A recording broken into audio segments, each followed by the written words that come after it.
Aging Better's breakfast event this morning.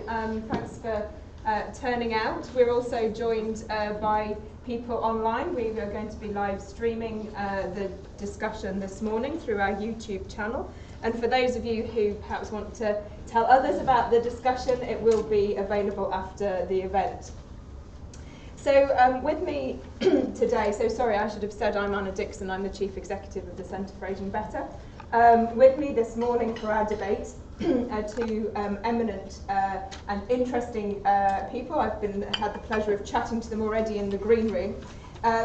First up is going to be James Septon, and James is Professor at University College London, but has also got interesting background in financial services, where he worked at UBS Investment Bank, and he's doing work around intergenerational equity and some issues around what is called generational accounting, which I assure you is indeed fascinating. We are then going to hear from Lindsey Kirk, who is Money Mentor at the Financial Times. Lindsey is an award-winning financial journalist. She writes this column for the Money Mentor for the weekend Financial Times, so if you don't normally buy or subscribe, you might like to have a look at that. She was the first woman to be appointed business editor of the Times. So this morning's debate, we're going to start by hearing from James and then from Lindsey. Then we'll have an extended time for discussion, which you're all very welcome to participate in. This breakfast event builds on work that Aging Better published last year on inequalities in later life. In that, we found really stark differences in the experiences that people have of later life, both in terms of their health, in terms of financial security, and also in terms of social connections. And in that, it identified some of the different people who are at particular risk of having poor outcomes in later life. We think that failing to address these inequalities today risks the potential that in the future we'll have fewer people enjoying later life.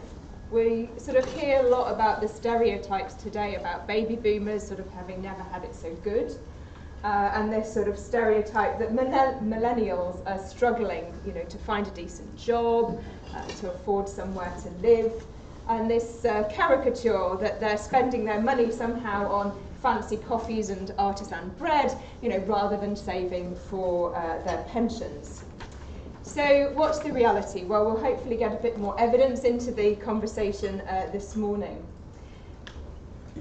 We've obviously recently had the budget, and so we wanted to take the opportunity to explore some of the sort of economic implications and of these issues.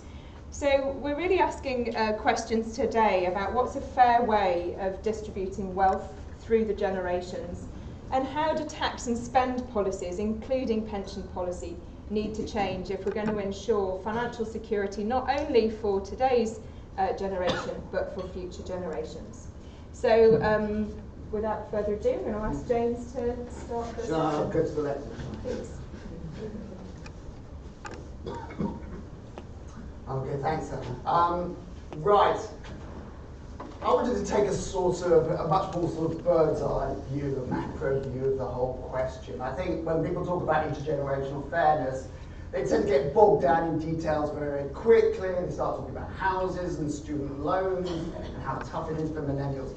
So I want to take a step back from that, and I'll ask exactly what we mean first by intergenerational fairness, to try and put the whole conversation in context, and then give you some broad ideas of what I think really matters. So that's where I want to go. Right, so my sort of picture, the picture that I have of the economy, if you like, of the UK, is an economy that's hit by shocks. So when you get hit by shocks, uncertain shocks that you can't foresee or whatever. So, for example, the big examples of the slowdown in productivity. We don't still, as economists, don't really understand what's going on, what's driving that, or whatever. But it's having a big impact on our welfare, on our standard of living. There's the rise in house prices. I think we know that's something to do with supply, but again, it's very difficult to forecast how that's going to go forward in time. There's the shocks on fertility. fertility rates are falling in the UK. And then we were all glued to the TV yesterday, probably. So it's a big shock going on there. No one quite knows what's happening. There is a point there that there's so much going on in the short term, it's very hard to think about the long run. Takes your eye off the ball, really. But anyway. So you've got this economy with shocks going on and being hit. And I think the question you want to talk about when you're talking about intergenerational fairness is that no generation is responsible for those shocks. It's how you react to those shocks, how you redistribute in the face of those shocks. And there's a quote here from the House of Commons Intergenerational Fairness Report. It's led by Frank Field, MP, a great hero of mine. And it captures the idea. It says, each generation cares deeply about their children, parents and grandparents alike. It is not the fault of baby boomers that the economy or certain asset prices have become skewed in their favour, but the absence of fault does not obviate the need for policy action. So that's the kind of where I'm coming from. Yes, there are shocks, no one's taking blame for the shocks, but how much do we have to redistribute in the face of those shocks? And when you're trying to answer that question, you have to ask, what do we understand by intergenerational fairness? What is a fair way of redistributing in the face of those shocks? Now, I like to go big picture, and so you look at sort of people who've had a lot to say about this, and in the UK, the US, and so on. John Rawls is always quoted as the first real thinker, political thinker, trying to take on this question of what we mean by intergenerational fairness. He struggled. He said it's very difficult to do the comparisons. He was much more effective in doing interpersonal comparisons at a point in time, but between generations, he said it's very, very difficult because generally the next generation is much better off than the current generation, and so how do you make those sort of comparisons? It's difficult. He ended up using some sort of form of the golden rule. Yes, so this is, and it's slightly outdated language, but you'll get the idea. He came up and talked about intergeneration. Thus imagine themselves to be fathers, so he's talking about the current generation. So they are to ascertain how much they should set aside for their sons by noting what they would believe themselves entitled to claim of their fathers. When they arrive at an estimate that seems fair from both sides, then the fair rate for that stage is satisfied. So it's some sort of do as unto your children as you would like your parents to do unto you. Okay. Now, when you think about that, and you look back and you look at sort of big historical examples of that we can lead on that, see what our parents have done for us or in the past, then you do look at it and you think of the big shocks, the big wars, and then so the Home for Heroes is really the best example I can come up with, where Lord George, the Prime Minister, in 1919 went through this big housing, spending fiscal expansion in building houses for returning soldiers from the First World War. And again, that was repeated with the New Towns Act in 1946. So there are strong examples in the past of older generations doing something for younger generations who were hit by a devastating and catastrophic shock. And I think that's what we have to think about it. But it's very hard, that generation. The thing about John Rawls' definition is you kind of got to do the same as you've done before. It doesn't say it's a lot, it doesn't say it's a little, it just says it has to be the same, so you have to judge what people have done to you. To get to a more working definition, then you can go to Brian Barry, who also was an Oxford professor, philosopher. He was also in Chicago and various other places, New York, very eminent. And he's probably best known for his put down of Robert Nozick, where he said, his cuteness would be unbearable in a graduate student, but it's indecent in her from a professorial chair. So there's not many people who would have the gall to do that. Anyway, he comes up, he asks the question, what should we doing? Are we doing enough for the current generation? So he asks directly this question. And he comes up with the answer, it's all about sustainability. And that's the way I want to take off from this. It's about sustainability. So when we think about fairness, we have to think about sustainability. And he comes up with a definition of intergenerational fairness, which I think is a working one that we can start to work with. is the core concept of sustainability is that there is some X, where he says there's some debate about what that X is, but he comes down some notion of equal opportunity across generations. So that's his idea of what it should be, whose values should be maintained as it lies within our power to do so. So, given our ability, we should try and ensure that future generations have the same opportunities as us. And that's the working definition. So you end up on this concept of sustainability. And that's where I took on, and my research has taken on, and I've not done it in the great equal opportunities, where you can talk about that possibly, what things you should consider, you should think about time transfers, that's really important, the way the generations interact and give time to one another, either in child rearing or in caring in older age. So those are big transfers, but I'm going to be very small-minded about it, very sort of economist-like, and just think about it in terms of consumption. So are the current generations able to sustain levels of consumption of sort of future generations, able to sustain the same levels of consumption as current generations? And for that, you have to think about all the transfers going through the generations. You have to think about transfers within households, across households, and through the state. Yeah, and you have to keep a track of it, and there's a lot to keep a track of it. And so that's kind of the macro view that we look at. Now, firstly, the first thing we highlight is that in order to sustain sustainability, you need a balance. You need a balance first in the public sector. So this must mean that the public sector finances balance. It's got to be sustainable. We can't carry on spending and end up giving a lot more debt to the future generations. So we need public sector balance. And we also need private sector balance.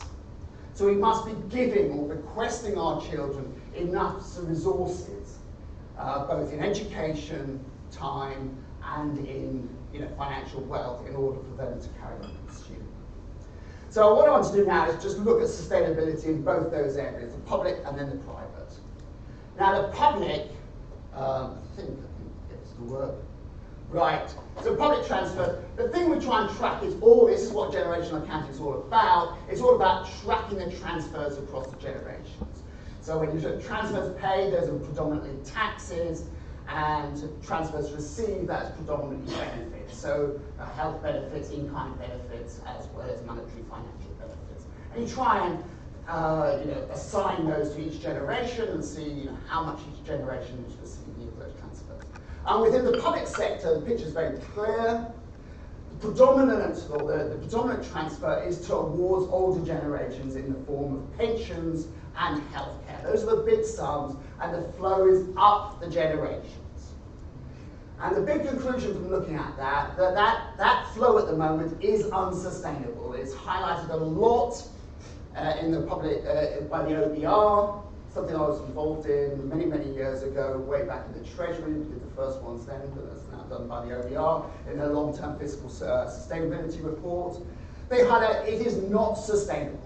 It is not sustainable. It's not. And that the predominant reason for that is not pensions, it's healthcare. It's the rising cost of healthcare, particularly to the older generations. That's rising at a real rate at 3% a year. And it's worth emphasizing, we are at the King's Fund after all, yes.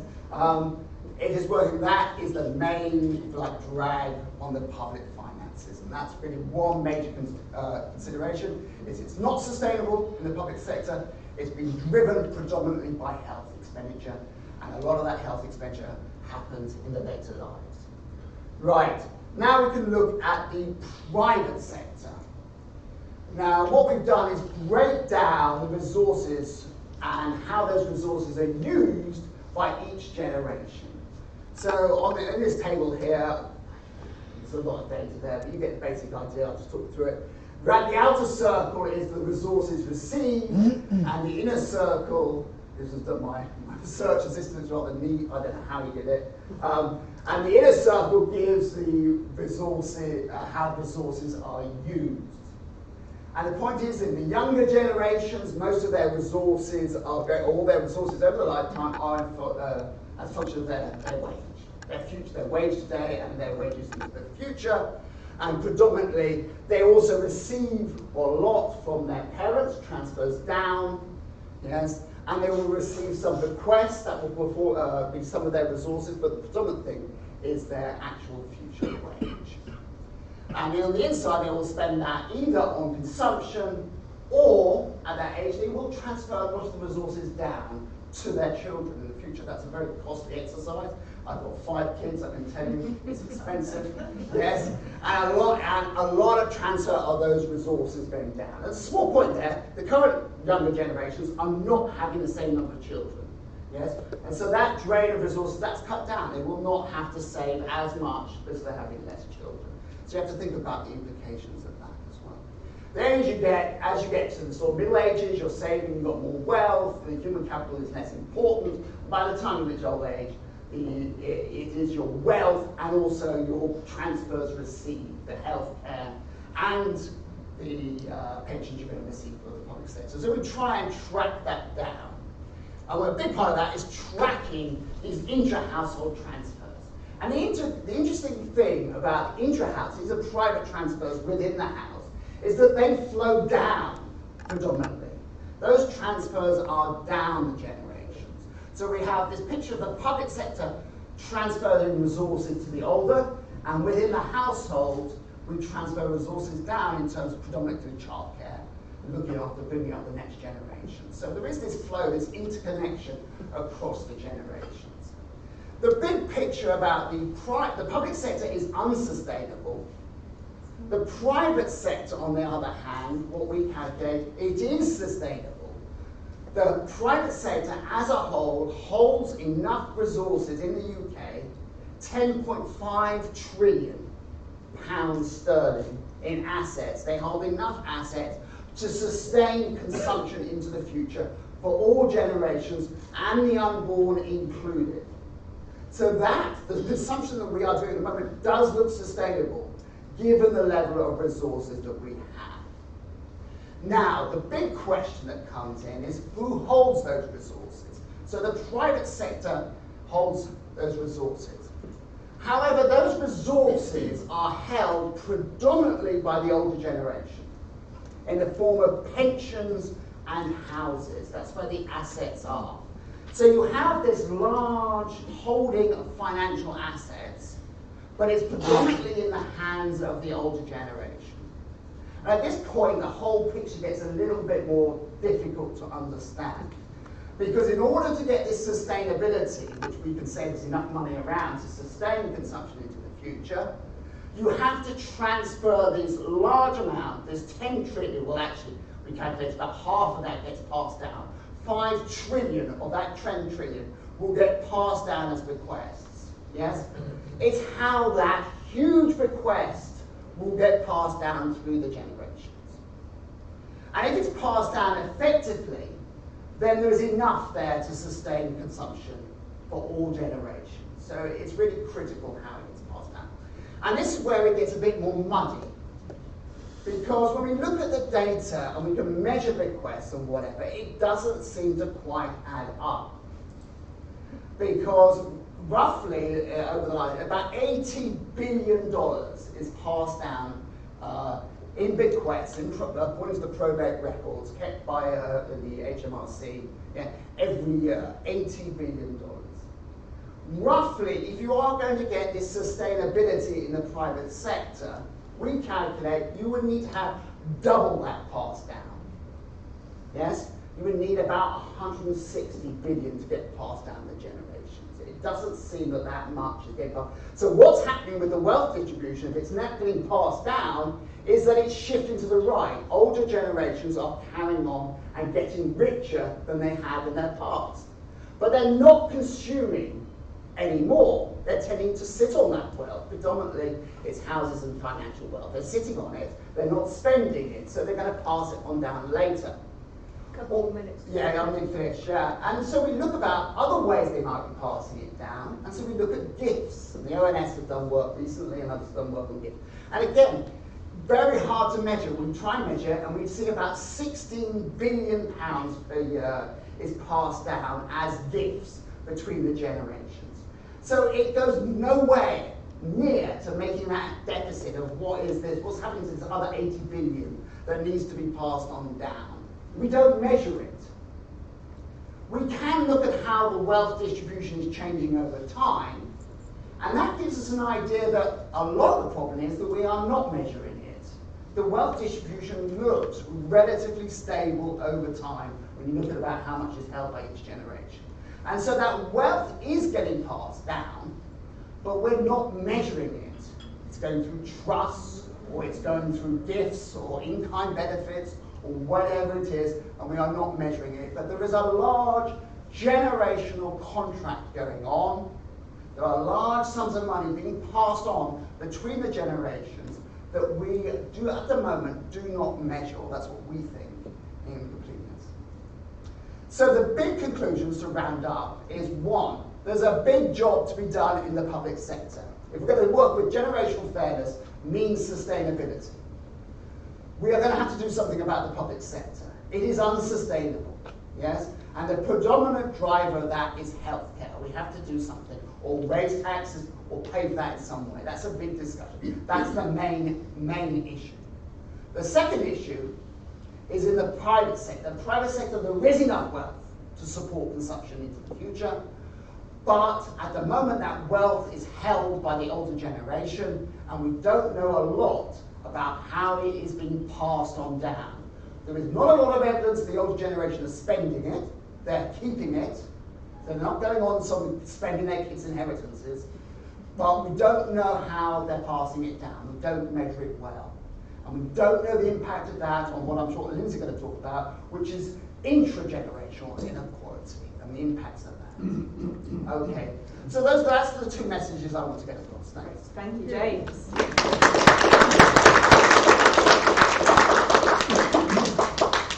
So over to Lindsey, and as James trailed, perhaps more of a focus on inequalities between and within. Well, I'm here and I feel a bit like I'm at an Alcoholics Anonymous meeting, because I'm Lindsey Kirk and I'm 67 years old. So I am the reason that the hospitals are failing, I'm the reason that so many other things are. We've stolen all the jobs, we've stolen all the houses, and we don't give a damn. I actually think longer lives are not a problem. They are something to be celebrated. What we need to sort out is the inequality in health and wealth, and it's the same in the over 65s as it is in other generations. We've got recent statistics. 1 in 10 pensioners in the UK has a wealth of £1 million or more, but 1 in 8 has less than £500 in assets. So it's the same across the generations. We have not stolen everything, and we need to look at it. And yes, older people aren't spending. One of the reasons is this whole scare about social care. It's going to drive us into Helena Hancock. Latest figures. Every year, there's 48.7 billion that is saved by the over 65s.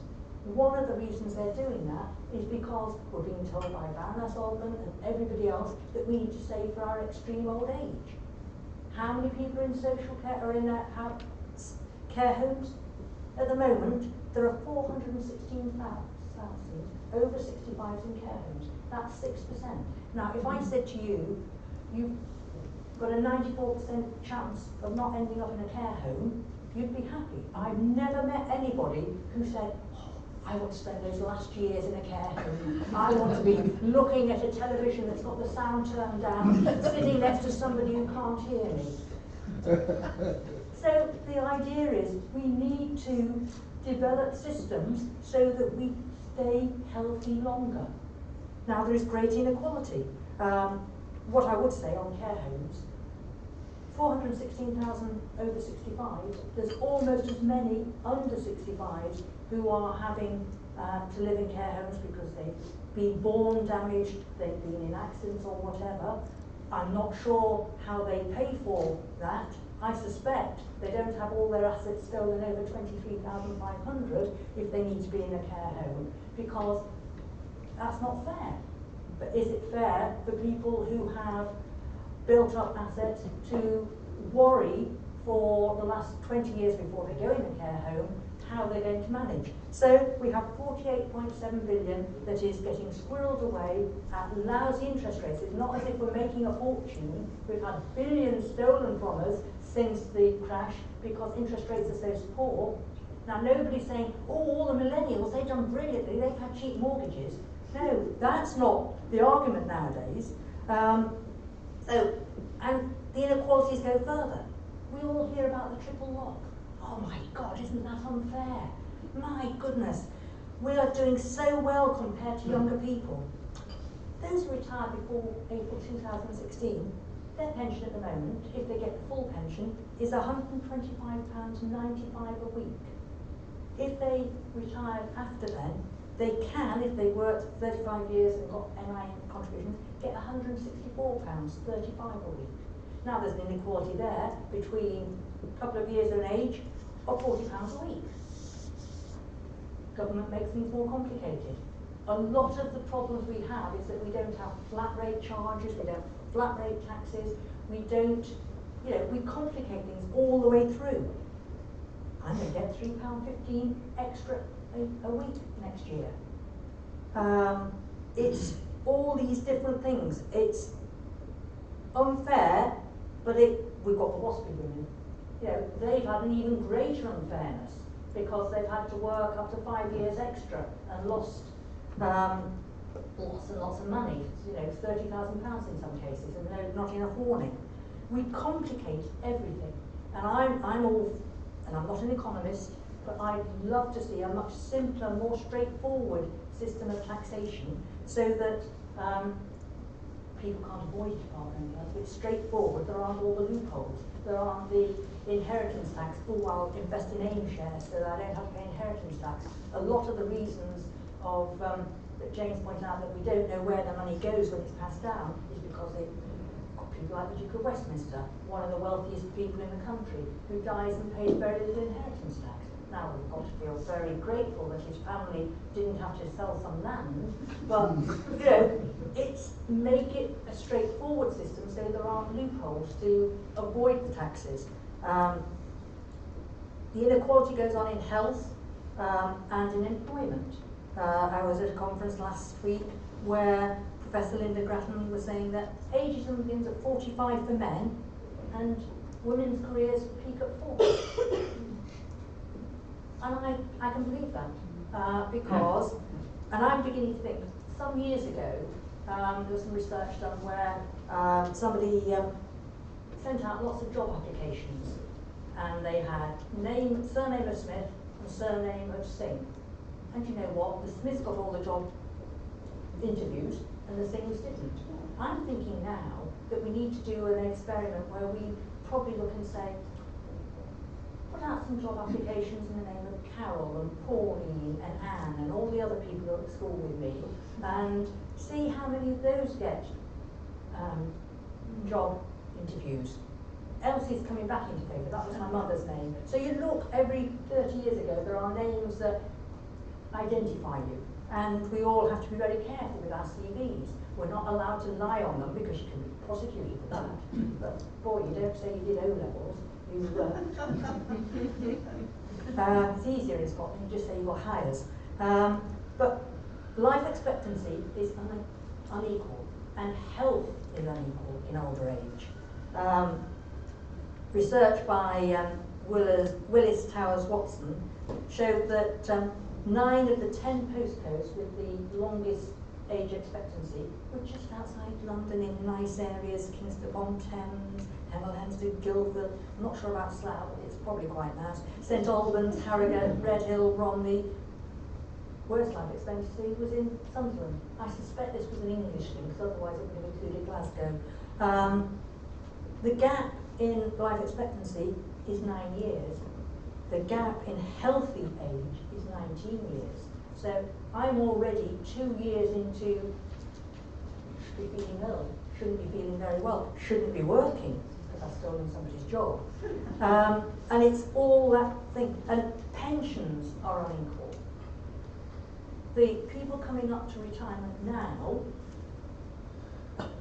public sector probably accepted, but even their schemes have changed. are now dealing with defined contribution pensions. They've taken all the risk. They've probably been made redundant and are self-employed now, or doing bits of work, so there's nobody paying into that pension, and they're worried about how they're going to live to 100 years, which we're all going to live to now, or once I've got to 65, I've got a good chance of getting to 95, so hey, I've got to keep working.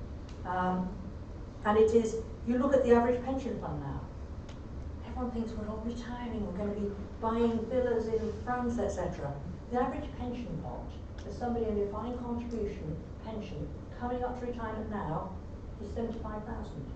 That buys you about 3,000 a year to top up that magnificent pension of £164 a week. If you're a woman, you're likely to have half that amount in your pension fund. So you're looking at it, yes, there are the exceptions, there are the people who are very wealthy, but they were very wealthy. They are wealthy people have wealthy children. Professional people tend to have professional children. Yes, the inheritance goes down through the generations. We have, I think recently it was IFS said, people who are going to inherit their parents' property now, because we're living longer and it's a bad thing, have to wait till they're 63. So we need more of the bank for mum and dad. We do need intergenerational gifts. 6.5 billion went last year to help buy 300,000 properties. But another 2.5 billion was given by parents to children to pay for deposits for rental and things like that. So it's not baby boomers versus millennials, because if you're a baby boomer and you've succeeded, you are looking after your own millennials. If you are a baby boomer and you're thinking, how did that pass me by? You can't look after your own millennials. I favour simplicity. I'm going to say something now that's going to probably anger everybody in the room. I would pay for this because the money disappears, James doesn't know where it goes. I would pay for it by saying, let's have an inheritance tax, which is 20% on everything. Now that is, so the person who inherits it, it's like an income. It is an income. If you inherit 200 grand from your mum, a bit more to be inherited, but if you inherit that, it is an income. It is extra to your life. If you have it flat and straightforward, and a bit like the woman who was in court for not being able to show where her money came from, I think we should have courts which ask, where did your money go to? So that you do pay the tax. If you pay 20% on all, it's probably less for people in this room who've got nice houses than if they get the 325 exception. It stops all the trickery, it stops all the tax advising, which is often con jobs. And I'm just, you know, we've just got to get away from the social care being the problem that we're all worried about and we're not funding, and we need to just get to it and find the funding through proper, honest taxation. And there is enough money there. James has told us there's enough money there. Great. Yep. Thank you.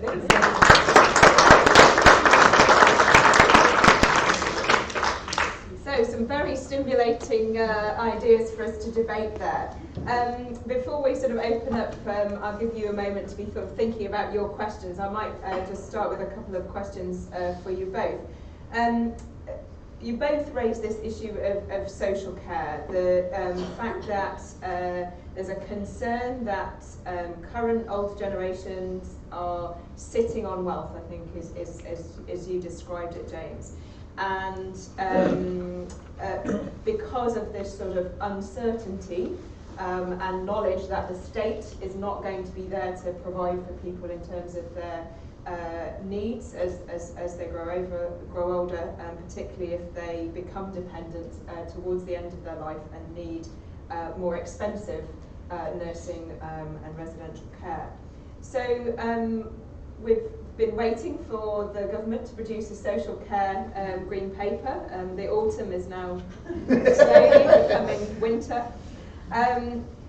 What would you say is needed in policy terms to change this, to in a sense unlock this wealth, so that it could either be used for consumption Some of it could be used, potentially to insure against the risk of social care, or indeed, as some of you were saying, to be passed on.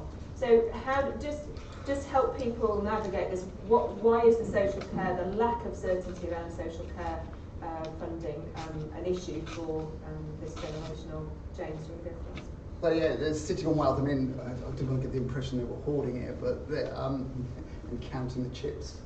But I mean, Andrew Dillner in his report, he brought it up really well. So I think when you look at social care, I think in the households, I think it's about 10%.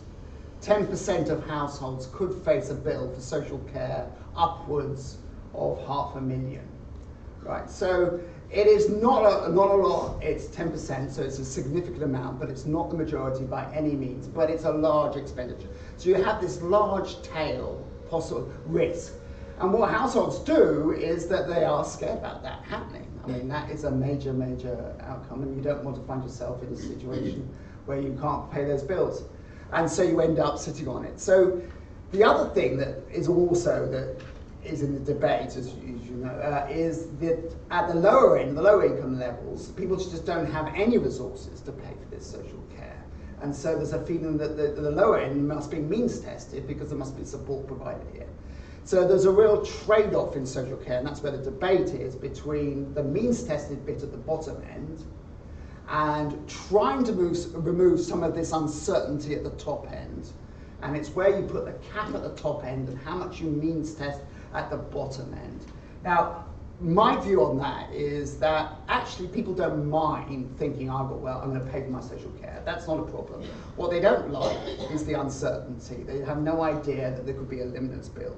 So I think we have to remove that bill.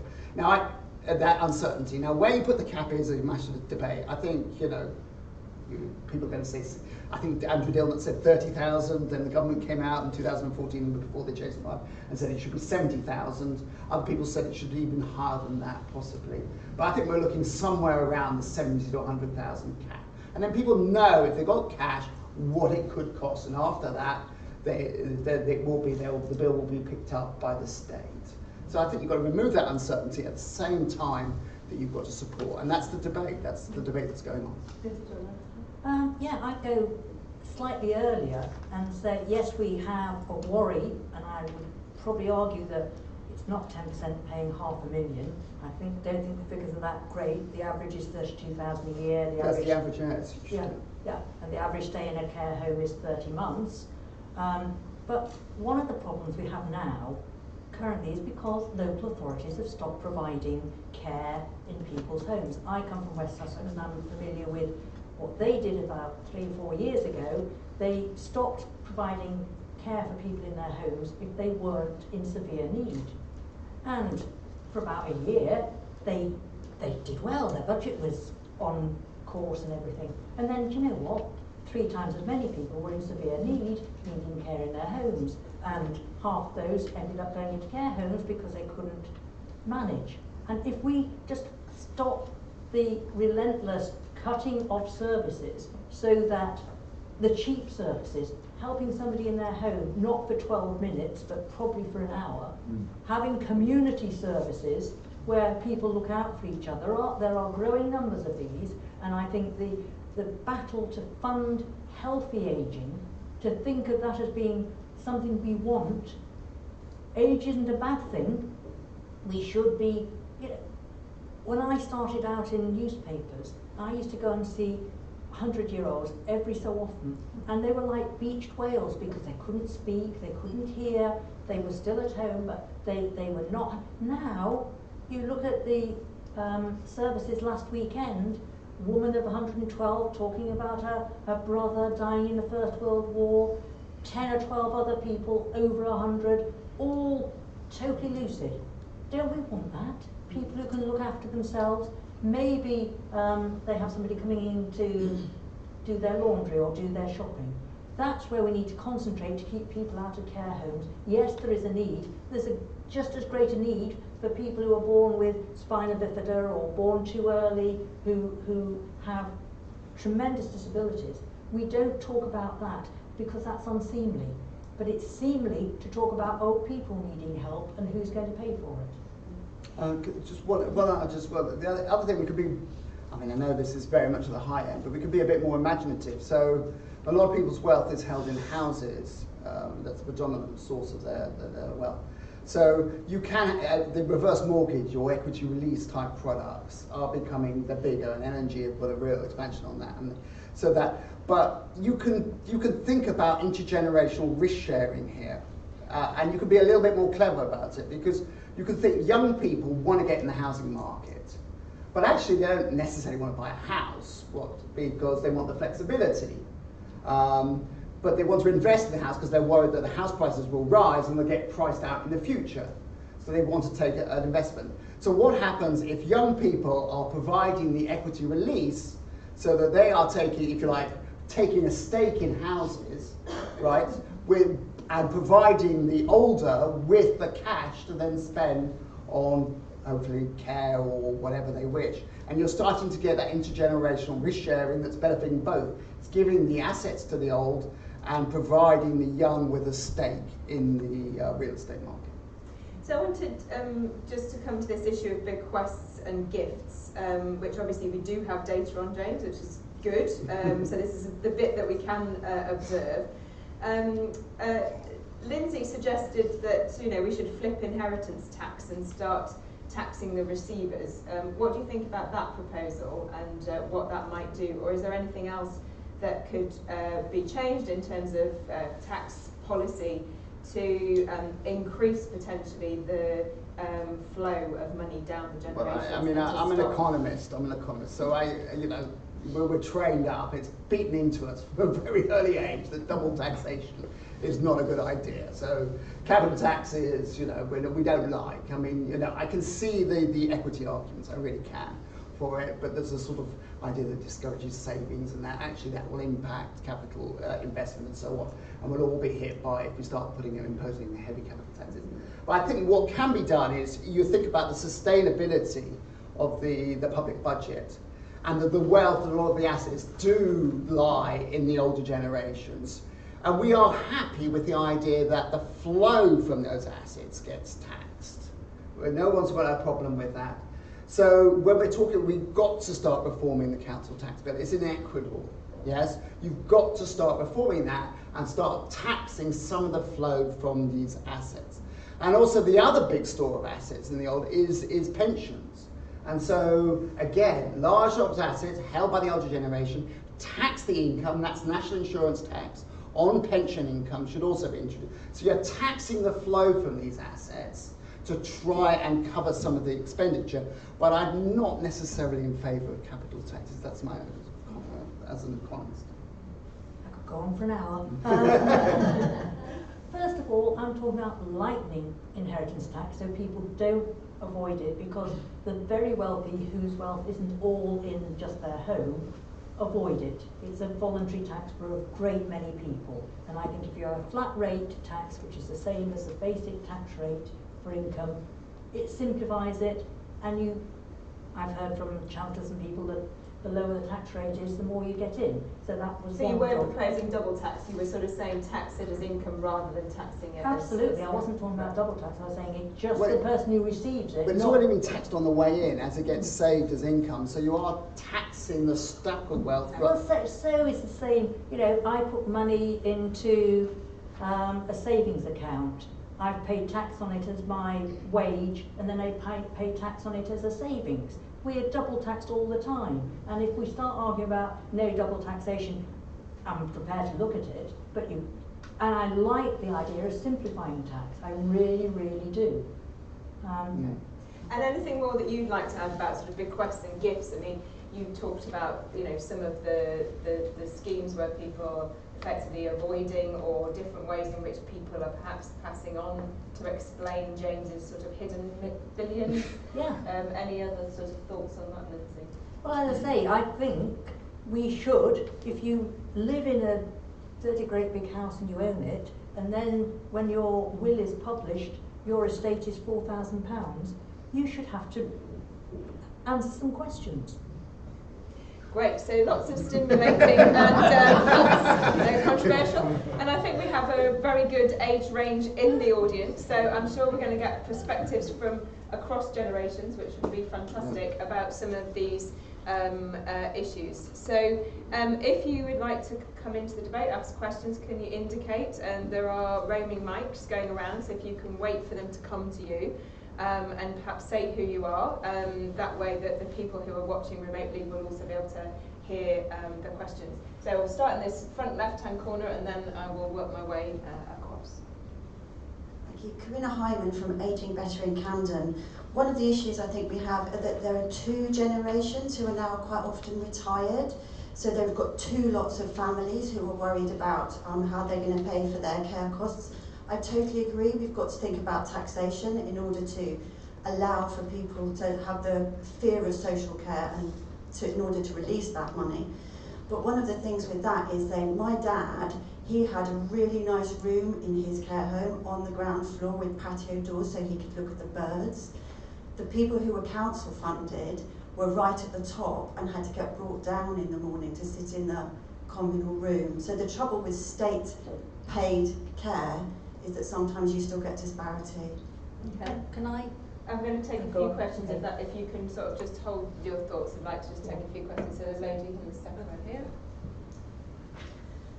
I'm Jean Strauss. I come here to raise the average age.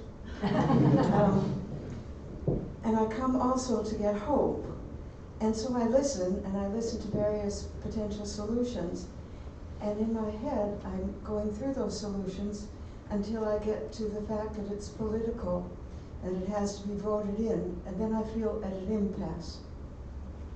Do you want to say? I want to know your take on that impasse, how you come up with ideas, and then how you can imagine seeing them through, given politics. Great, thank you.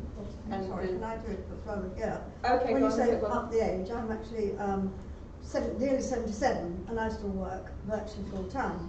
And I think an awful lot of people now have got the idea, my God, you're dead by the time you're 69, and you certainly don't want to be kept in the workplace. I think that's really wrong, and I'd like to know other people's take on it. Okay, so a working longer question. I think Lindsey will have views on that. And then this gentleman here. Good morning, John Spain. I was really pleased to hear James talk about sustainability, and I think he was talking about long-term sustainability.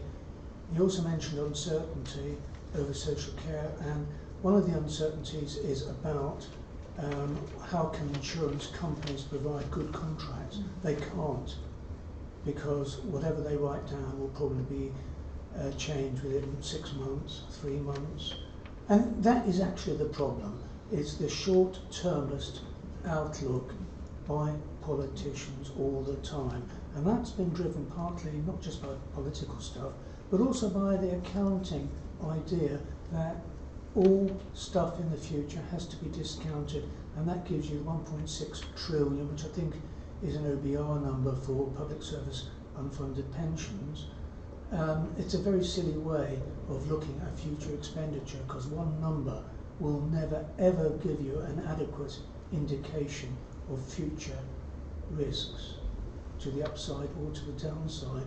And that is the primary reason why there's inequality, in that people are now being given inferior DC pensions rather than quite good DB pensions, which could still have been affordable. But the really greatest inequality, I think, for a lot of people is going to be, which has just been mentioned, within care homes and between care homes. Some of them, I think I'd rather be under the bridge. Right, okay, we'll take those. I've seen there's one or two others indicating. We'll take that round of questions first. Don't feel you have to answer all of them, but perhaps picking up. So there's some issues here around the sort of politics of this, and also about working longer. Do you want to? Can I just start with? Can't remember your name. Sorry, Sage thing. Don't say that. The problem with social care now is that some years ago local authorities used to have care homes which people who couldn't afford to pay for themselves went into. These were perfectly good. Now those have all been closed down and we have private care homes, many owned by private equity, but you have this real problem that the local authorities will not pay the proper rate, and I know that for my own mother, paid an extra £200 a week for her in a care home, and those who are paying pay £200-300 a week more as a private resident than the council is paying for people. So your care home, your father's care home, sorts this out by saying, oh, but you're getting more for your money. And I can understand that. But everybody should have the same facilities. And it's the whole funding of the care homes has been allowed to be a race to the bottom almost. And the local authorities are allowed to get away with saying, well, it may cost £412 a week to look after your mum, but we're only going to pay £280. So somebody else, out of their taxed income, has to pay another £140 a week to bridge the gap. And it's wrong. So that's a flow of money up the generations, isn't it, in terms of private sort of household support that you're describing there, where younger... I'm a sort of, I come from the north, disadvantaged, but right up until now, my parents didn't have as much as I have. My sons probably won't have as much as I have. I worked very hard, but so do they. So it is, for my parents' generation, it was looking after them in old age. I hope it doesn't come to the point where my boys don't have to look after me. Great. James, what do you think? Well, the care homes, I mean, this is out of my area, but I mean, it does seem that a lot of the problems come to when you have local authority funding and then the budget set centrally. I don't think you can get away from the fact that you have to set these budgets centrally and centralise it to get away from this inequity. Do you want to pick up this point about... Yeah, I've got the working life, absolutely. I'll always look at the OBR projections, so they look at the sustainability issue, and their big fiddle factor to try and get everything to balance as much as they can is the labour participation of the older workers. So if they want to try and make it look a little less bad, they get people working on it, and because it makes such a massive difference to the finances. It really does, because it's more revenue in and less revenue out, so you're winning. It's a double gain, and it is it has to be part of the solution. Absolutely has to be. There's no doubt about it. The political impasse, I always think this is over-exaggerated, because they talk about the greying vote, the fact that the older people are becoming a much larger majority of the population, and they vote for their own personal benefits. What I try, and all the work I do, is try and stress the intergenerational linkages. That old people have children that they care about, and even if they don't have children, they still care about the next generation. There's a lot of evidence that they really, really care about the future of what they leave behind.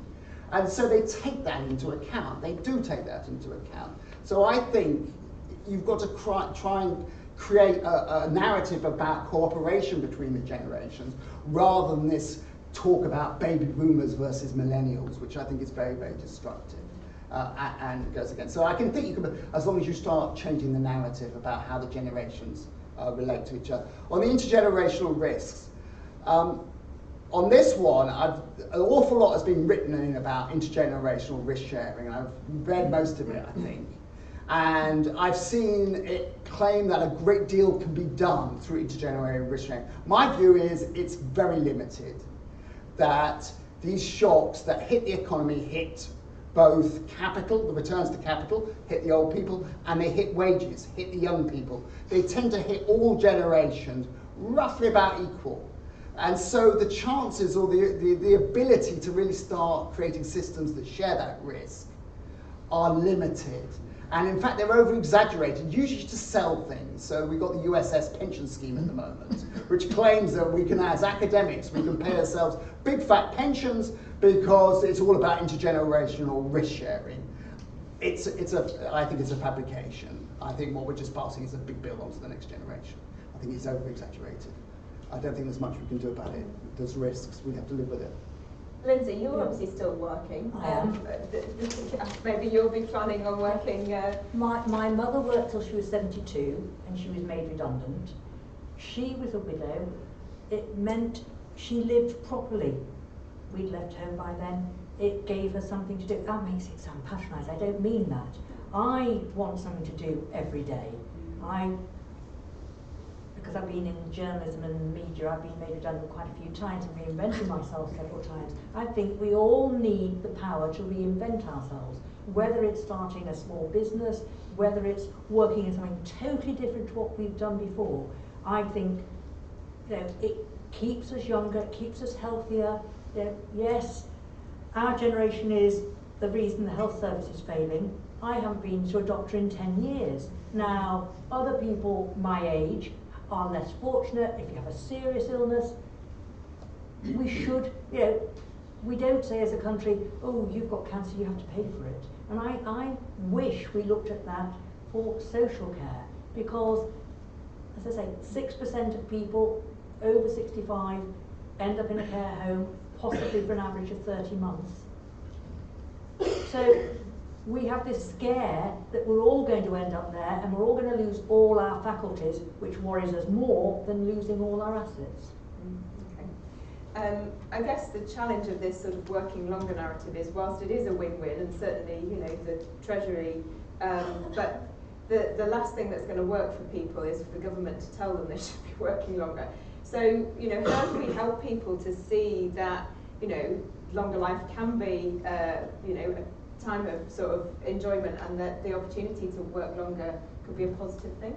If you dig holes in roads, you probably don't want to be doing it when you're 75. But there have been lots of wonderful schemes that have started up recently where, and this isn't paid work, but it's men, I think it's Men with Sheds is one of them, where they set up and they're mentors for younger people, and they communicate, they get together, but they also show people how to change a tap washer. They show them how to, all sorts of things that my sons are learning from their father, but not everybody learns. And it's having a function, passing down the skills that we have, or we maybe don't have. There's reverse mentoring as well. I've learned a lot about computers from younger people, because you have to, and I think it is the intergenerational exchange of knowledge and expertise that we're in danger of losing. There are a lot of companies, and I've worked for them, where figures aren't looking very good. Ooh, we need to lose 5 million this year. That means so many redundancies. Then, as a manager, you're given a list of people's salaries, and you're told, get rid of him, you can save 8 graduate trainees. And that is how some commercial companies work. It shouldn't, but you lose a lot of your expertise. And I think there are new skills that we can learn. Okay, right, another round of questions. Yes, we'll take some ones from here. Hi, I'm Jenny Shand from Retail Partners in Care City. An interesting reference you made, Fiona, to the social care green paper. I've understood the statistics that 46% of social care workers, both private and public sector, earn less than the living wage. So I think there's a huge workforce issue in social care that I doubt the Green Paper will solve, but we have to be very conscious of. Some of that gap is being plugged by unpaid carers, and I think that's an intergenerational contribution to long-term care support. So 6.5 million people are caring and in caring roles. As a state, if you're caring for over 35 hours a week, which, let's be honest, is near a full-time job, you are eligible for £64.80 a week. So I do think there is this piece in actually often, and you mentioned about, I think one of the other questions about retired people caring for their parents. There's a question about this sort of income inequality around that, and recognising this huge workforce who collectively said to have contributed £132 billion a year to the UK economy, that we seem to forget about, both when we're talking about the contributions of families to supporting people in their older age and to keep them at home for as long as possible, but also that power to reinvent. So we've got some interesting examples where people do want to get back into employment, having had a long period of being a very intensive carer, often double generations caring for children and for parents, and how we support that. And I think your point was really powerful about you know, if you're digging the road, you can't do that forever, but there are other roles that you can get back into, and recognising those skills and contribution you continue to make in older age. So it's sort of a couple of things being together, but really interesting thoughts on that. Okay, go across to Margaret. Thank you. Thank you, Margaret Dangor from the Centre for Aging Better. I've got such a lot to say really, which one can't, but stick to the point. One about health. I'm not an economist, but I really do feel we're talking about an NHS 10-year plan at the moment.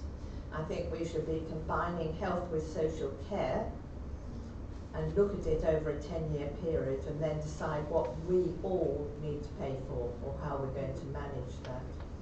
In relation to self-funding, my mother was in a nursing home at her choice, I may say. It cost $400,000. My husband, he died in January, had dementia, and his care at home cost $120,000. Just mentioning that because, you know, it is happening. But going back to Dilnot and the proposals for the Green Paper, one of the problems with Dilnot was that you had to set up a care account and to even, if you like, invest in that care account, meaning you had to build up the number of eligible hours. You had to reach a certain level of eligibility before those hours, that means the intensity of caring, before it even got into the care account. So what I would say, and to me, having that experience, what is a real worry as a person in later life and still working, is that even if we have some sort of national system which we are paying into in the hope that it will cover our care costs, it will, because of the financial constraints in society, we will get to a situation where we think we're going to have free care and they're going to say, well, the eligibility, you don't meet the eligibility criteria. If you can understand that, but it's a really big issue. And just lastly to say, yes, I'm in later life, older than this lady in the pink cardigan, and I still but there's a tremendous contribution, as the Centre for Aging Better knows full well, about those of us who are working full-time but in the voluntary community sector for no pay, and that is an economic benefit to the country. Right, okay. So we've got a lady who's been waiting here, and then I'll come to, and then gentlemen. I grew up, or was brought up to believe I have to save as much as I can for old age. So, and I have to pay off my mortgage as soon as I can. And I'm still the generation where you couldn't buy an iPhone for £1,000, you couldn't afford to go on cruises anyway, so saved and helped the children. And I was made redundant in NHS at 64, but I do a lot of unpaid, like the other lady in the NHS, which saves, you know, the NHS a salary or two. But I look around my acquaintance and they decided, why should I save? They go on cruises a lot. They sell their bigger house for a little flat and they try to blow it all on their, why shouldn't they? So when it comes to the time, they haven't got any money, the children don't have to pay, or they don't have to pay inheritance taxes, and the state will pay. And I think it's an unfairness there. Why shouldn't I actually do the same and rely on the state? I don't care when I have dementia. If I got a little room or a bigger room, I don't really want to live with severe dementia anyway. And I don't want the family to have to look after me. I mean, they work hard, and they would. So my question is, why shouldn't we all, you know, have to save or made to save when we can have a better life when we get older and be looked after by the state? What I'm trying to say is there's some sort of unfairness there. Or should people who blow it all be taxed on what they actually could have saved? I hope you understand what I'm trying to say. Yeah, I think we've got the point. Yes, thank you, lady. I'm Danielle Sherwood, Health and Housing Coordinator at Tunbridge Hospital. So currently integrating. Could you hold the mic a bit closer? Oh, sorry. So I'm currently integrating health with housing at Tunbridge Hospital. But what I've noticed we're sort of struggling with is future-proofing of people's homes. I believe in sort of keeping people independent and save at home. But it's people knowing about those services, it's having the funds for that, it's also the community services as well. So it's people as such as finding those services, knowing about it, and also the funds, and needing more sort of funds for voluntary services and things like that. Okay, great. And then gentleman here by the pillar. Yeah. Just say who you are. Hi, Tim Drake, Generation Cherry. I, like the two ladies here, are in my 70s, still working full-time and loving it. But we are privileged because we have the background, the education, and all the experience to add value in a relevant way. The big challenge, I think, is the 50-plussers who are coming through, who have no qualifications, no job, and no chance of getting one. So I think we need some sort of commission to find out ways of teaching people to create value in the future. Real value, not just make work stuff. So I think, how do you almost relearn the whole generation, because it's applies to 80-90% of people, so they can create value and earn money and keep the whole thing going. Thanks, Tim. I think there was one guy at the back. Yep. I'll take that. Keeping track. Yes, so this relates to comments about... Just say who you are. Oh, so Yamo Do, Sustainable Investment Tax Partnership, and this relates to some of the earlier comments during here about where those in the old generations are putting savings next to zero interest rates, and sometimes even negative once you account for inflation rates, and tying it to these questions of being able to, for the councils to be able to fund housing and such. That has there been any proposal, at least if you take a social return on investment approach, or even just from the basic economics of it, intergenerational economic mobility and efficiency argument, has there been a proposal to use community regeneration reinvestment trusts as instruments, as an alternative? So if you are a pensioner, if you're a saver, you're able then, instead of putting your money into stock markets, bonds, leaving a bank, which of course then you invest in the markets, obviously, then instead of doing that, being able to fund local regeneration, which would include, say, social housing, social care, and all that, just from the economic arguments alone. Okay, great. And certainly we know that there are some of the big pension funds taking their collective money and investing in these sorts of property and regeneration options. But I don't think it's an option really at the moment for individual savers. So I think that's a great idea there. We've had quite a lot of questions around sort of unpaid care and unpaid voluntary activity that is sort of has a very significant economic value that's often not recognised. We've had some interesting questions about how we might fund the particularly the health and social care costs, which you at the start were very clear were one of the key issues about the sustainability of public finances. So, James, where would you like to start? I mean, just pick perhaps a couple of points that you'd like to... well, there was a couple of points I picked up. There was a few about the time transfers, the informal market or whatever. Yeah.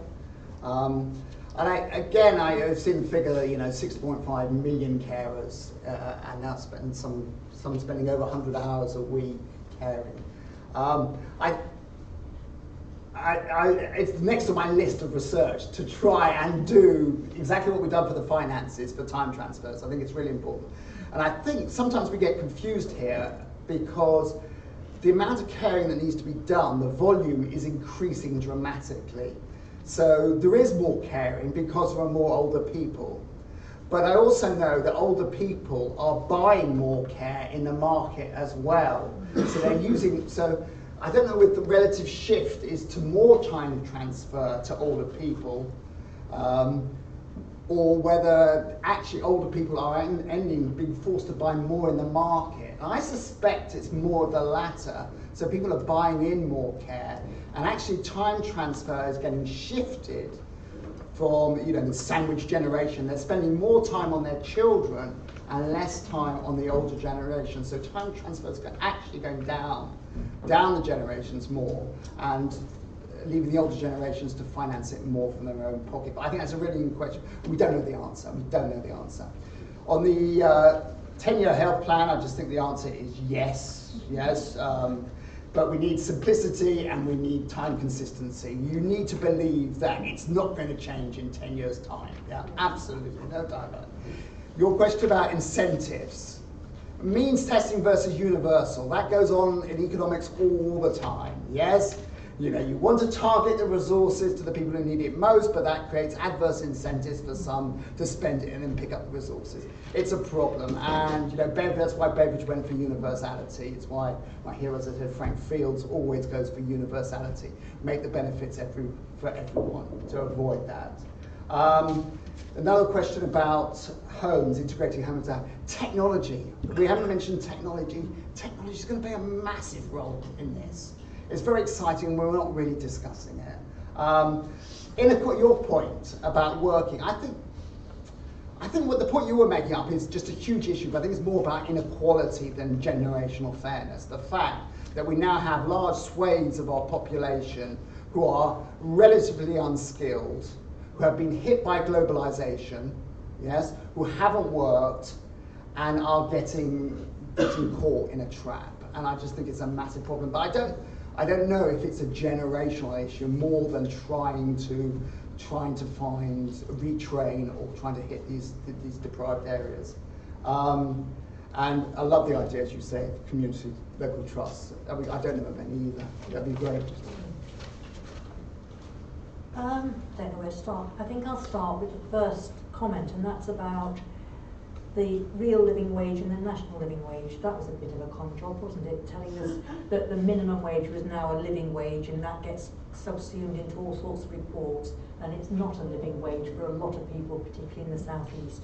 And I think the professionalisation of caring needs to go up a couple of notches to make care homes better, to have people fulfilled, to have people who can have a career in caring. In care homes, I'm not talking about nursing and being a doctor, I'm talking about helping people. Why shouldn't you get people back on their feet rather than saying, oh, Mrs. Smith doesn't walk? You know, it's something that we should be doing, and care homes can, I mean, I would love it if somebody goes into a care home and isn't sliding down the scale of ill health, but they've been in a couple of months and they're talking to people.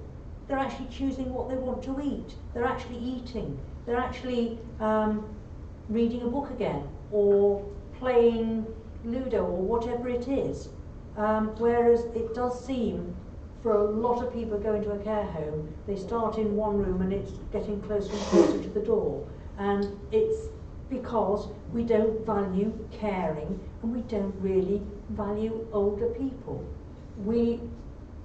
And I'm a youngster now, I feel much better having come here, but we don't value older people. Future-proofing homes. We've got builders who are making so much money, it's indecent, and yet they're building smaller and smaller homes.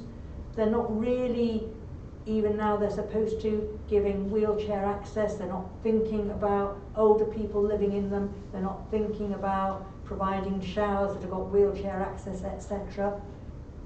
I was lucky enough to be able to have a house built, had to move out of London to do it, and when we had it built, we built it with the idea that, and I know your dad had a lovely care home, but we don't want to go into care homes. We built it with the idea that when it comes to the stage that we can't get upstairs, we can have a live-in housekeeper or whatever, and the more help you get, if you don't have to do the big shop. My mother had great difficulty doing laundry in her later years. You know, a wet double sheet is very difficult for somebody who's 5 foot and 6 stone to manage.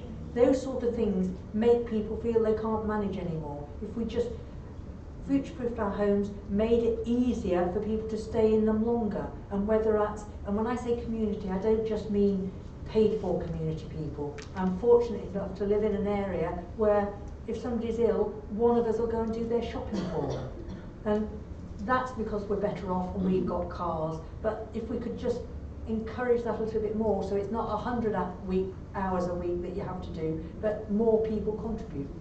So music to my ears, obviously it's Centre for Ageing Better. We're doing a lot about future-proofing homes. It's a big area of work for us to try and ensure that as people enter later life, they are living in homes that are safe, accessible, adaptable for their future needs. So, but also a lot about the ideas that you've been coming through with about really actively rehabilitating people, recognising that some of these functional challenges that people have, they can be reversed, and putting much more onus, particularly within the NHS long-term plan, on rehabilitation community services and really supporting people to regain strength, balance, confidence, so that they can return to a more independent life and doing things for themselves.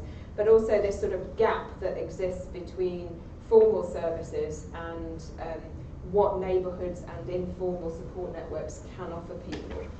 And so we are thinking about sort of connected communities and have been doing some community-based research to try and uncover, even in more deprived communities where we see that there's less formal volunteering reported, so there's sort of but lots of informal sort of voluntary activity in these communities. How can that be nurtured and strengthened so that people have that sort of social support where they live? So some really strong themes of relevant work that we're doing at Centre for Ageing Better. I did just wonder about coming back perhaps to you, Tim. You know, you asked the question about something needs to be different. Obviously, we as well are doing looking at whether employment support needs to change. Certainly, the 50+ age group have the worst outcomes from employment support. We do think that there are groups of people there who are falling out of the labour market who are at particular risk, and we do put the emphasis on good quality work. Because obviously one of the challenges here is that some of the work isn't good if people have health conditions or caring responsibilities. They need flexibility perhaps and other support. So what solutions do you think should, I'll throw it back at you if that's okay, maybe wait for the mic. Well, my feeling is that we've got to find a way of giving meaning to work for people at 50+, because I'm involved, I'm sure you are, people that age group, and there's two problems. One is they're not qualified to do anything worthwhile, and secondly, employers aren't interested anyway. So you've got to get right to the nub of it and find out what the issues are and come up with solutions. And I think a big study, and perhaps you could do it as Ageing Better, could be a terrific way of doing it. How do you create so they can do value-add work, enjoy it, relish it, the whole society benefits from their income and all the rest of it, and you actually refocus people's lives. If you're concerned, put out to grass, as it were, at the age of 50, no possibility of employment or doing anything worthwhile, all the kind of volunteering is... Or developments I've seen is this distinction between good and bad jobs. I really dislike it. And the idea, I think you've got to create a story where all jobs are worthy. They're supporting the whole of the community. There aren't good, but and if you could create this idea, rather than trying to create quality jobs, but that all jobs are valuable, then maybe you kind of avoid the problem that you're talking about. Well, I take issue with that. I agree with you, but it's how you let people feel about adding value, how they feel they're worthwhile and doing a worthwhile job. But being able to be sustainable, is that not enough? If Sorry? you are self-sufficient, if you have a job and you're self-sufficient, then that gives a certain amount of pride. I think the challenge that we heard earlier was that many jobs are not paying enough to really allow people to be self-sufficient. I wanted to actually come back as well to another question that Jen had, if come back to you, particularly about sort of carers and the challenge of sort of returning to work after a caring break. And I just wondered, I know in Care City you're doing some things to try and create these sort of careers for care staff and also for helping people get back into work. I don't know if you want to say that. Yeah, exactly. I mean, we've got sort of two things. Really, one is around carer education. So patient education is embedded in the NHS, but we don't really invest in care education in the same way. We're relying on a haphazard voluntary sector who are doing great things but in pockets. So trying to get consistency about access to carer education. And in part, we're hoping to use that as a lever to help people get into caring roles in the future. So trying to find ways of giving people care certificates if you're an unpaid carer, to recognise actually you have built some formal skills, and these can help you get into a caring role if you want to do that once your caring responsibilities have ended. And let's be honest, some of them do end, and they're often very acute short-term arrangements that you are doing it for. So care education is a particular thing we're investing in, and how to encourage carers to think about the caring profession as a future working opportunity. We're also doing some work around apprenticeships, which I think is something that you mentioned, around that cross-generational, about how do you support others to have confidence as apprenticeships by getting an sort of additional mentor workforce. But we are struggling with a piece around volunteer versus paid. So Care City is based in Barking. We have 12% unemployment, third most deprived borough in London, 12th most deprived in the country. And actually that 50 plus unemployed, unable to get a job, and people saying, oh, it's fine, you can volunteer, is not acceptable, and it's creating wider inequalities and inequalities. So that's another thing we're trying to build on, but struggling with at the minute. Can I come in there? Yes. Yeah. I agree with that.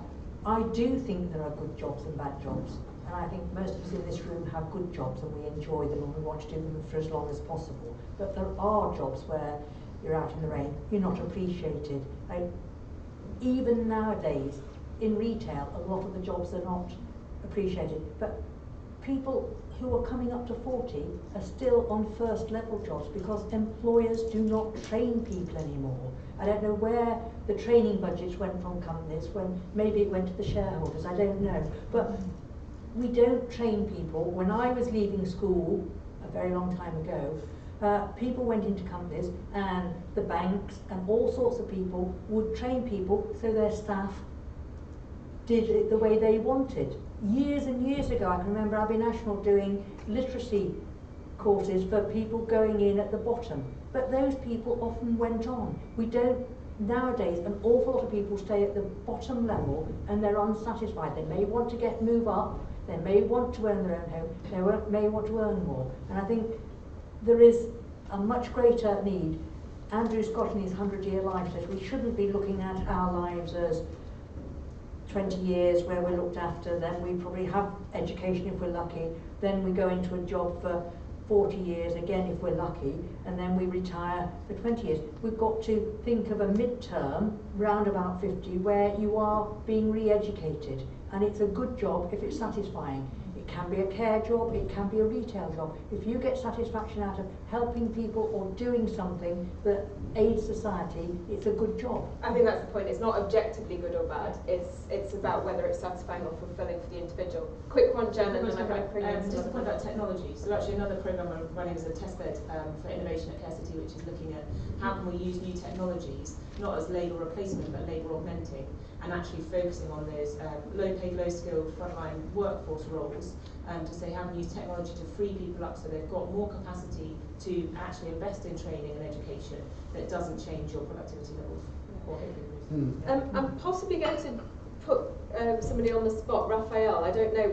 There was a whole debate that James said he didn't know the answer to about who was doing the informal caring and whether we were seeing an increasing sort of substitution effect with the older generation, maybe not relying as they did on the past on their adult daughters, I think would have been the common pattern, but maybe we're buying it in. If you don't want to, but I just know that you're such an expert that maybe you had some insight into it. Thank you, Anna, for asking me. I'm not sure I've got the full answers to this. I mean, what I can comment on is the number setting. I think I'm right in saying also the proportion of people who said they were carers actually rose between the last two censuses. And there isn't, as I understand it, any overwhelming evidence, or indeed any evidence perhaps, that the numbers of people, the proportions of people providing unpaid care are falling. What the future may hold a very different perspective, and we recently published a report on this actually for work commissioned from us by the Department of Health and Social Care, and it touches on an issue that I think James mentioned right at the outset about changes in fertility rates. One of the changes that has occurred is that the proportion of people with no child, or no surviving child technically, is much higher for the later baby boom cohort than for the interwar cohorts. That we've tried to look at actually in some of our projections work, and does raise a question mark about the availability of unpaid care in the future. So my impression is not so much that it's fallen in the recent past, but more that there'll be real challenges in the future. So I know that's only a partial answer to your question. Yeah, thank you, Raphael. Did you want to come in with a question? Yes.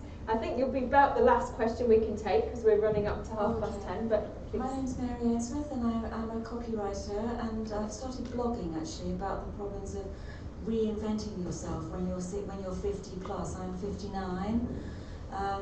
Lindsay's point about training, I think perhaps the extent of that issue hasn't really been properly looked at yet, and I think it has to be alongside issues such as social care, which I do recognise are very important.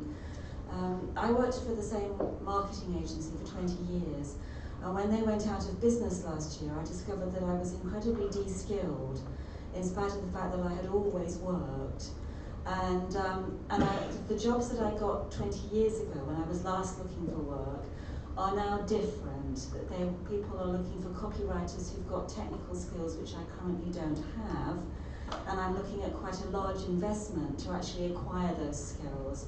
So I think this issue is probably twofold. You know, how do we fund employers to actually train staff right the way through? Because this issue won't go away. It's not just my generation that will be affected by this, because the world of work is changing so quickly.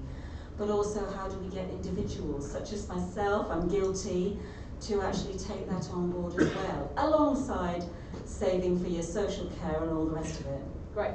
So there's something here about progression, about training and development, about sort of lifelong learning, how, you know, today and future generations are going to be able to keep themselves in a position to be able to be engaging in the labour market right through this longer working life as part of a longer life. So perhaps pick up that, and really just to close, any other sort of key points or reflections from the whole discussion that you'd like to leave us with. So, Lindsay. On that last point, I think it should be seen as in employers' self-interest to train people, because people over 50 are less likely to change jobs.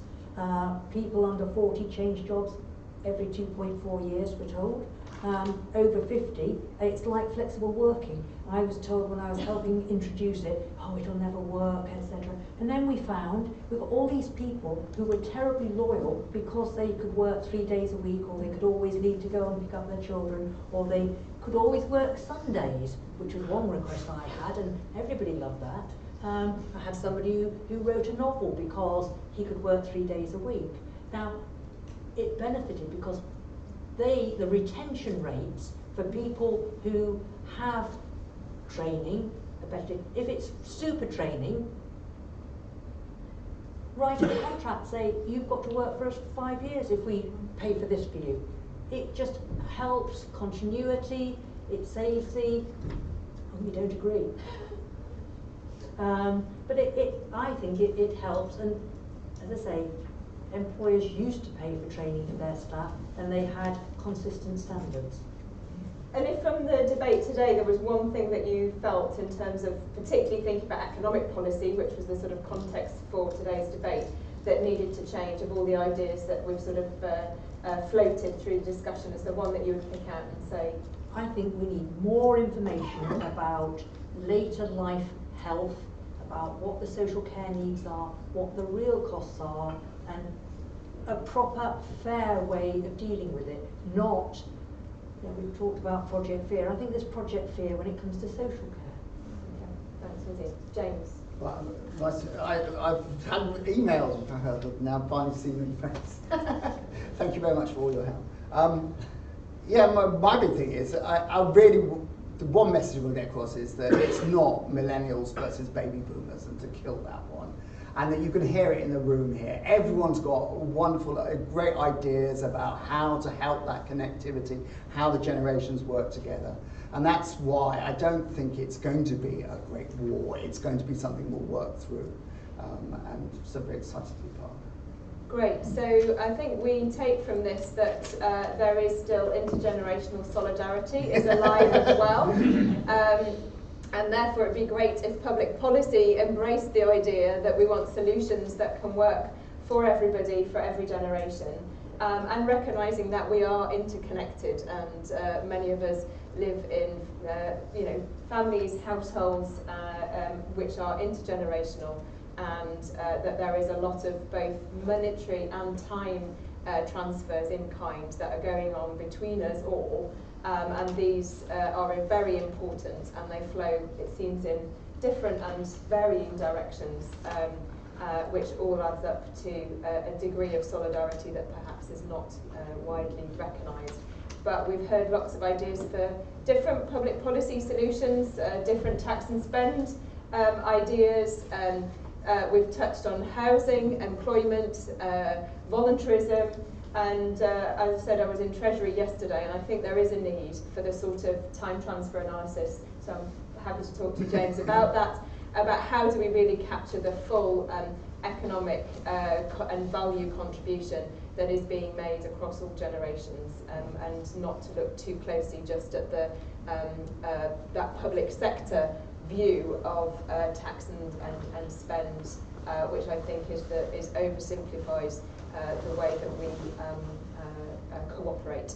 So please do stay in touch with Aging Better, share the video with friends and colleagues after the event. Do follow us on Twitter if you're on Twitter.